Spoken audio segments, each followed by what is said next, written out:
bakunzi bahore Kanani TV, ndanezerewe kandi gusura kuronka akanya keza nk'aka ngo tuganire ijambo ry'Imana.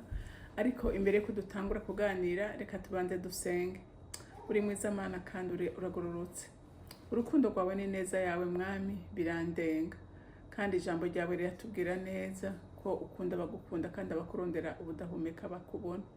Ndasengera rero umuntu wese akurikirana hori Kanani TV ngo agire umwete ukugira igicaniro c'Imana mu mutima wiwe kugira ngo horane horasyo nawe uko bukeye nuko bwije. Mana ndagushimiye kandi ndakuninaje icubahiro cyose n'amashimwe aba yawe mu izina ry'umwami wacu Yesu Kristo senze nizeye kuvyumvise. Amen, amen. Ijambo rero Imana impaye kubaganiriza ijambo rivuga ngo gira umwete ukugira igicaniro cawe. Haleluya. Gira umwete ukugira igicaniro cawe, niho uzogira ihishurirwa n'Imana. Haleluya. Niho uzoronka inkomezi imbaraga. Amen. Niho Imana izokwizera, niho Imana izogukoresha, niho Imana izokuvugisha, niho Imana izoguhishurira. Haleluya. Gira igicaniro, gira umwanya wawe n'Imana. Haleluya. Ntugakunde umuriro ucanywe n'abandi. Ntukundi urumva. Reka dusome ijambo ry'Imana mu byakozwe n'intumwa. Turasoma igice ca 28, dusome umurongo wa 3 gushika ku wa 5.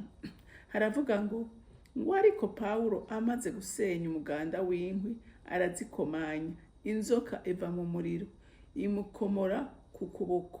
Abo bantu babonye ico gikoko cenena ku kuboko kwiwe baravugana bati uwo muntu ntabuze kuba umwicanyi, kandi nawe yakize ikiyaga idaca ugwankunzi ntimukundiye kwabaho, ariko akunkumurira ico gikoko mu muriro ntiyagira icaba. Amen.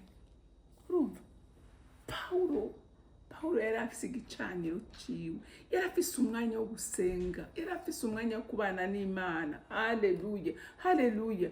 Ngo bashitse kuri kizinga kiraho, ngo bashitseho ngo basanga abantu barabakira, ngo hama Paulo aja gusenya inkwi, ngo aja gucana aja gucana umuriro. Ngo muri za nkwi havamwo iki? Ngo havamwo ikiyoka. Sinibaza ko ari inkwi yagiye gusenya. Umwasi burya amatake yose bagira muri burya bwato, burya umwasi yahiga Paulo. Haleluya. Kuko azi neza ibyo azokora. Satani yarazi n'ibyo agiye gukora najya kuri kijya kizinga. Yarazi n'ibyo azokora ashitse Roma. Yarazi ibyo azokora navuyeho. Haleluya. Yarabizi. Ariko kubera Paulo yamacaniye umutima we, hari igicaniro kitazima. Haleluya. Umwanya wari wose nta mwanya yafisha ubusa, yaba ariko arasenga Imana. Ijambo ry'Imana murazi ko rivuga ngo tuzoya n'idisha ntacyo bizodutwara. Haleluya.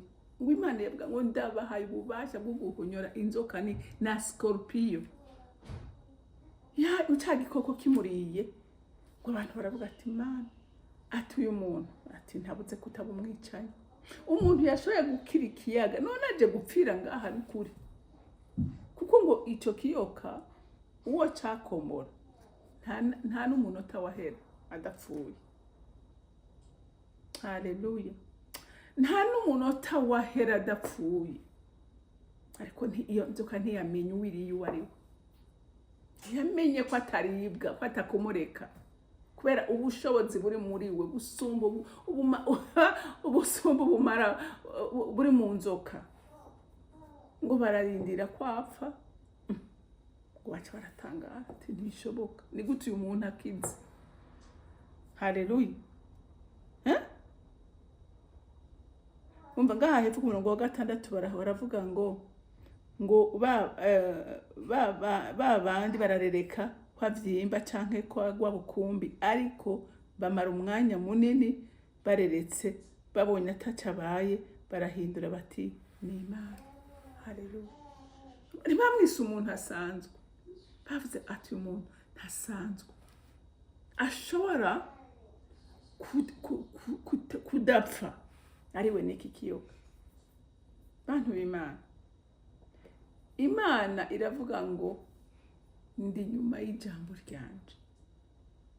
Imana iravuga ngo ndi umwungere wanyu, sinsinzira simpunyiza kubw'abanyizera.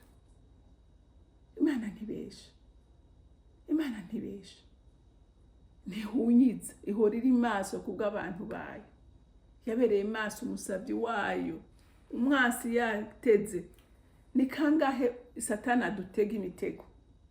Ni kangahe ushika muri situation ukavuga uti nukuri yoyo sindayiva imbere, ibintu sindabiva imbere, ariko ugasenga Imana ukabona bya bintu umenye n'ingene byagenze, ugasanga vyikoze hamwe nawe utangara.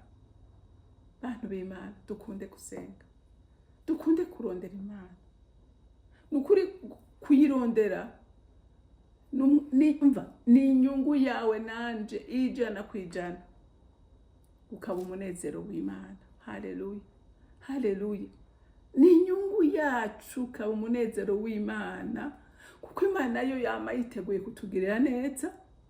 Imana yama yiteguye kuturinda, kuko ivuga ngo ndi umwungere wanyu, ndi umutabazi wanyu. Haleluya, haleluya. Kristo ubwiwe yarivugiye ati naho ngiye ntimugire ubwoba, ntimugire ubwoba, ndi kumwe namwe, sinzobata sinzobareka, ariko nzobana namwe gushika ku mpera y'isi. None Kristo twobana gute ko ari mpemu? Twobana gute ko ari mpemu? None udasoma ijambo ry'Imana ntusenge, mwobana gute? Rero ivyago bitubako nitwe twugurura umuryango tukigirwa kure. Wavuze ngo ndi kumwe nawe, wavuze ngo ndabarinze. Nimwaguma muri jewe amajambo yanje akaguma muri mwebwe, musabe ico mugomba cyose nzogikora. Haleluya, haleluya. Wewe ntahemuka, wewe ntiyivuguruza ku ijambo yavuze. Ari nyuma y'ijambo ryiwe, ari nyuma y'isezerano ryiwe, ntahemuka. Oya, ikibazo ni twebwe. Haleluya, ikibazo ni twebwe. Paulo bari bategereje kwapfa, bari bategereje, ariko barabura. Kubera igicaniro ca Paulo cama kigurumana. Natwe twige gucanira ibicaniro byo mu mitima yacu. Haleluya, twige kwama ducaniye. Muze murabe ahantu hari umuriro, nta kintu kihegera, nta sazi zihaza, nta mibi hegera. Oya, utubwa twigera kure. Ariko muraba ahantu hatamuriro uhari, uzosanga utuyaba ariyo turyamye, uzosanga utubwa ariyo turyamye, uzosanga utuntu twose dushaka ariyo turi. Kubera iki? Kubera nta muriro. N'umukristo atari mu bushobozi bwe buhoraho, Satani yinjire uko ashaka, amukoresha ibyo agomba, igihe cyose ashakiye, amujana ashaka. Haleluya, haleluya. Kuko nta muriro, nta muriro. Satani atinya hari igicaniro. Inzoka ikumurira hehe? Mu muriro. Kubera ubushobozi bw'Imana buri muri we. Uyu munsi nawe urashaka gukomera, canira igicaniro. Umwami wawe we ntazokwigera bakure yawe. Oya, ngo ndi kumwe nawe, ntimutinye. Haleluya. Iryo jambo rivuga 365 jours. Ntimutinye, humura, ndi kumwe nawe. Ndabapfumbase mu kiganza cyane, nta numwe ashobora kubakurayo. Haleluya, haleluya. Ndumva muntu w'Imana, hari umuntu ndiko ndatera intege aka kanya. Yari yarigiye, yari yarazimije igicaniro ciwe, umva yari yamaze gutimba, hari hamaze kuba umunyota, nta muriro warukari. Ariko ndasuye kukubwira ngo kanguka, usubira ucanire, subira ucanire. Haleluya. Umwami wawe ari hafi yawe, agufitiye imbabazi nyinshi, agufitiye urukundo rwinshi, arifuza kugendana nawe. Haleluya, haleluya. Arifuza kugendana nawe. Urugendo rwose Paulo yari kumwe nawe, yari kumwe nawe. Abantu barinzwe kubera we, baronse ihumure kubera we, bakiriwe neza kubera we, bafashwe neza kubera we. kubera igicaniro cyo mu mutima wiwe. Twaravuganye ko kugendana n'umunyamugisha, kugendana n'umuntu igicaniro ciwe caka, nawe uradomekwa, nawe uramuryako, baramuriyeko, bafatwa neza. Rero ndumva abantu b'Imana, cyo numva no kubwira wowe uri kuranyumviriza, igicaniro cyawe ni cyawe uracaka n'ukuri, uzohabwa umugisha n'Imana kandi ubere umugisha n'abandi. Imana yo mu ijuru ibampera umugisha. Mwami wanje, Mana yanje, uri mwiza uragaheza kugira neza. Ndagushimira mukunzi ko utadusize twenyene, wadusigiye mpemu yera. Kuwara nabivuze ngo sindabasize muri imfuvyi, ndabasigiye umufasha. Nguyo ni yaza azobemeza, azobakomeza, azobashoza, azobahishurira.